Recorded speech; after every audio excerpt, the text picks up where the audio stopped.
अंकुर और अदला बदली। एक दिन अंकुर पार्क में। अंकुर, क्या खा रहे हो? चने। तुम हमेशा घटिया चीजें खाते हो। देखो, मैं बर्फी खाता हूँ। बर्फी? काश मुझे खाने को मिलती, लेकिन मेरे पास सिर्फ 10 पैसे थे। उतने में बर्फी की खुशबू भी नहीं आती। कोई तरकीब लड़ानी चाहिए। अंकुर वहीं से गुजर रहे एक बुजुर्ग की ओर बढ़ता है। दादाजी, कहाँ जा रहे हैं? बेटा, सैर को निकला हूँ। थोड़े चने खाते जाइए। बेटा, मेरे दांत कहाँ जो मैं चने खा सकूं? दादाजी, आपके दांत कहाँ गए? सब टूट कर गिर पड़े। कैसे? मैं मीठी चीजें बहुत खाता था, दांतों में कीड़ा लग गया, बारी बारी सब गिर गए। अंकुर, मैं नहीं जानता था कि मिठाई खाने से इतना नुकसान होता है।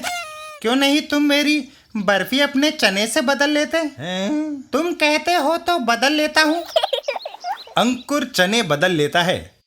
वाह, सूखे चनों के बदले में बर्फी हथिया ली। तभी, अंकुर, यह क्या गवारों वाली चीज खा रहे हो? डपनो, यह बर्फी है, काफी महंगी आती है, लेकिन चॉकलेट केक से महंगी नहीं। मैं यह खाता हूँ क्योंकि यह रईसों के खाने की चीज है।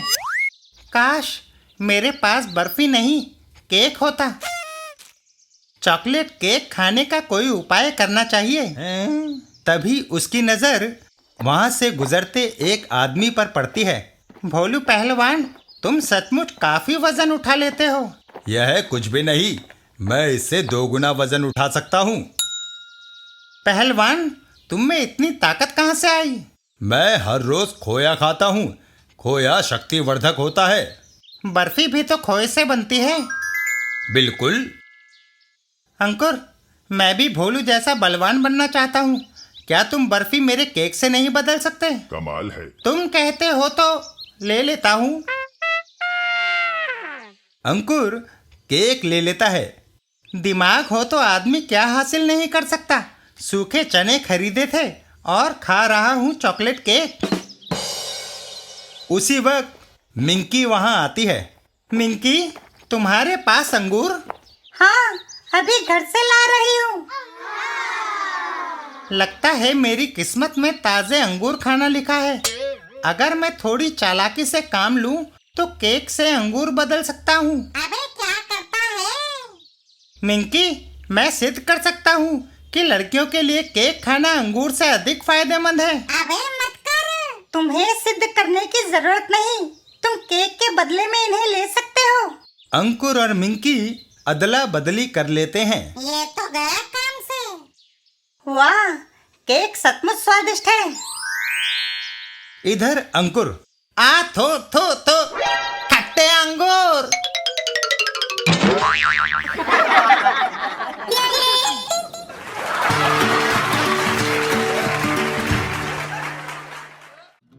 पिंकी और जखू काका का ड्रम।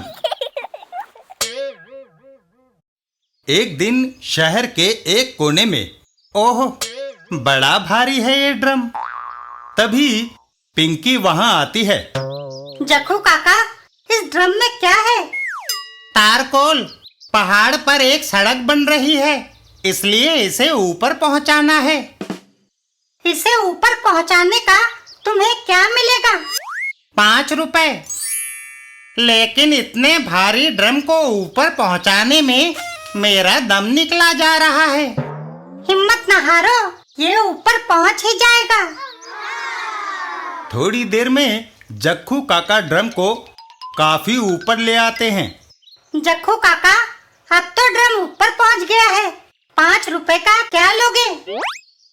चारा। चारा? क्या तुम घास खाते हो? नहीं, चारा मेरी भैंस खाएगी। वह दूध देगी। दूध कुछ मैं पीऊंगा, कुछ बेच दूंगा। जानती हो वह कितना दूध देती है? 5 लीटर। 5 लीटर कितना होता है काका? बहुत ज्यादा। कितना ज्यादा? तभी जक्खू काका अपने हाथ ड्रम से हटाकर पिंकी को इशारा करके बताते हैं, इतना। और वो ड्रम वापस नीचे की ओर लुढ़क जाता है। ओहो!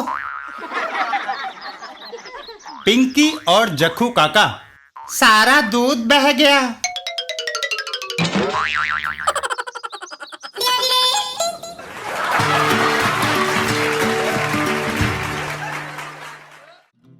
बिल्लू और सिक्कों की गठरी।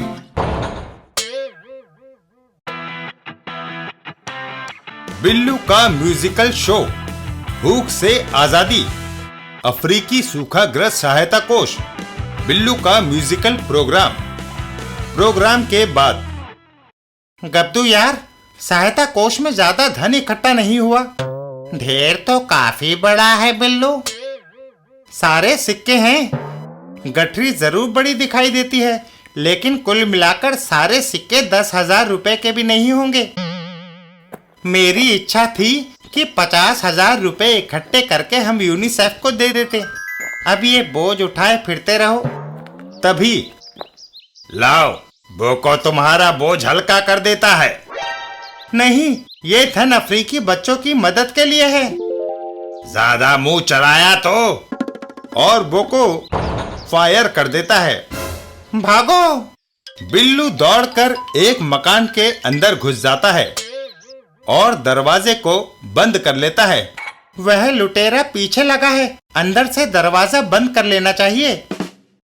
पता नहीं गब्दू भाग सका या नहीं, ऊपर से देखना चाहिए। वह थैली नीचे फेंक दो, नहीं तो तुम्हारे साथी को गोली मार दूंगा। बिल्लू सिक्कों से भरी गठरी को खिड़की से नीचे फेंक देता है। लो, मैंने फेंक दी। गठरी सीधा आकर बोको के सर पर गिर पड़ती है। ओह! कुछ देर के बाद बोको को पकड़वाने का सरकार ने 50,000 इनाम रखा है। तब तो सहायता कोष के लिए काफी धन हो जाएगा।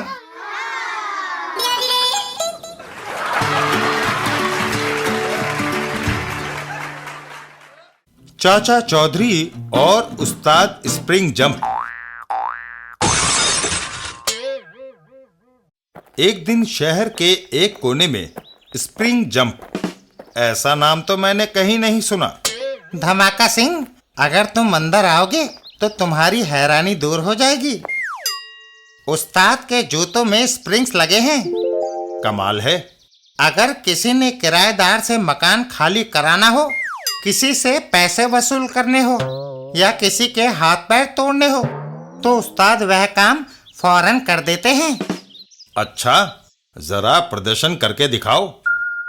उस्ताद पूरे जोर से जूतों के स्प्रिंग्स को दबाता है, फिर जो छोड़ता है तो वह आसमान में उछल जाता है। आए, नीचे जब दीवार पर गिरता है तो वह कड़क जाती है। कमाल है। काम पूरी तरह ठीक संपन्न हुआ। स्प्रिंग जंप, तुम सचमुच काम के आदमी हो। ये रखो 20,000 रुपए। मेरा एक काम करो। धमाका सिंह एक मकान की ओर इशारा करता है। वह मकान चाचा चौधरी का है। उसकी ईंट से ईंट बजा दो, कोई दीवार साबुत ना बचे। यह काम हो गया समझो। अरे मत ले पंगा। वह ऊंचा उछलता है। पहले पश्चिम के तरफ की दीवार को तोड़ूंगा। ये तो गया काम से। घर के अंदर बड़ा दर्पण लगाने से पूरा शरीर दिखता है। तभी दीवार और शीशे को तोड़ता हुआ उस्ताद स्प्रिंग जंप घर के अंदर आता है। ओह, शीशे चुभने से मेरा सारा जिस्म जख्मी हो गया। ये सब तुम्हारी वजह से हुआ। नहीं, जब अंदर आने के लिए दरवाजा है तो तुमने दीवार क्यों तोड़ी? तुमने मुझे गुस्सा दिला दिया। मैं तुम्हारा सोफा तोड़ दूंगा। तुम उठ जाओ, वरना तुम्हारी हड्डियां भी टूट जाएंगी। उस्ताद स्प्रिंग जंप जोर से उछलता है और सीधा जाकर छत से टकरा जाता है। टक्कर से हुए छेद में उस्ताद का सिर फंस जाता है। ओह, मैं छत में लटक गया, मुझे बचाओ। तुमने मेरे घर में जो तोड़फोड़ की है उसका मुआवजा देना होगा। मैं सब दूंगा। साबू उसको नीचे उतारता है। नीचे आओ। उस्ताद स्प्रिंग जंप और धमाका सिंह। धमाका सिंह, तुमसे जो कमाई की थी वो सारी मकान की मरम्मत के लिए मैं चाचा चौधरी को दे आया हूँ।